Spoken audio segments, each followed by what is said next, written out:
Contenu. Bonjour, vous me reconnaissez après avoir connu quelques tourments en 2021. Mais tiens, Georges, t'as passé ton permis de brouette. Bon,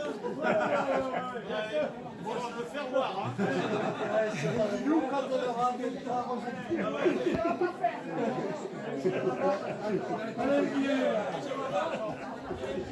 allez, vieux, là, qui se balade. Dépêche-toi, T'as intérêt à le mettre dans la voiture et fermer la voiture. On dirait presque le père Fernand. C'est pas du mot d'autre.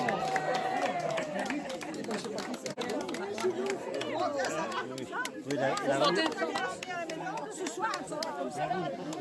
Oh, Georges, il va emmener la juge. Je vais la mettre dans la boîte. Ah bon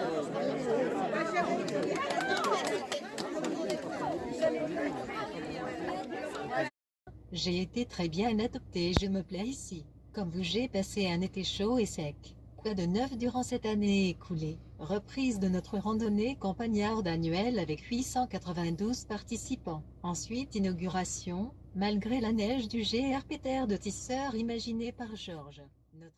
Nouveau sentier de randonnée inauguré ce matin, le GRP Terre de Tisseur en forêt a été imaginé en 2018. Il s'agit d'une randonnée pédestre en 3 boucles, 150 km et 21 villes Terre de Tisseur à traverser.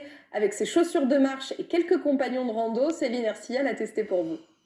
La météo surprise de ce 1er avril a donné un petit cachet en plus à l'inauguration de ce GRP Terre de Tisseur en forêt, 150 km de chemin de randonnée qui dessert 21 communes du Forêt.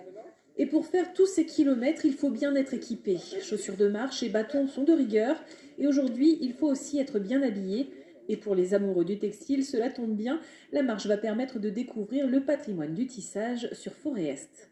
C'est une belle initiative de relier les villages de tisseurs. Il y a 3 boucles, donc il y en a pour tous les goûts, c'est bien.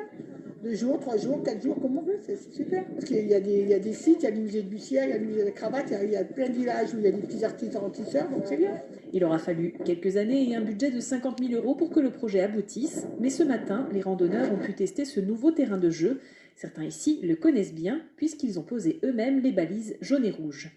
On a mis 2 mois et demi à peu près. En plus, on a fait ça au mois de décembre et au mois de janvier. Il y avait des conditions climatiques qui n'étaient pas très favorables, effectivement. Et on avait un peu ce temps-là, d'ailleurs. Ça nous rappelle ces périodes difficiles. Voilà. Le parcours propose plusieurs paysages, des collines des Monts du Lyonnais au fleuve Loire et 3 boucles bien distinctes. Pour l'Office de tourisme de Forêt-Est, c'est un nouvel atout pour le territoire. Alors si vous voulez découvrir l'histoire du textile et le patrimoine industriel local, n'hésitez pas à parcourir l'un des 3 circuits de cette randonnée.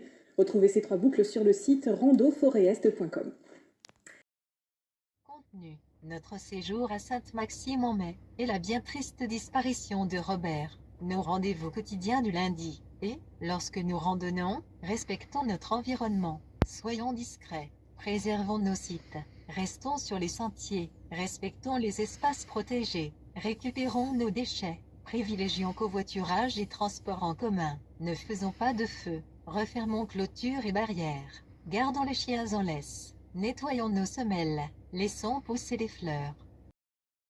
Partageons les espaces avec les animaux, bonne randonnée, notre effectif évolue, nous étions 112 adhérents la saison dernière et nous sommes 128 actuellement. Sensiblement comme avant la Covid. 73 femmes et 55 hommes.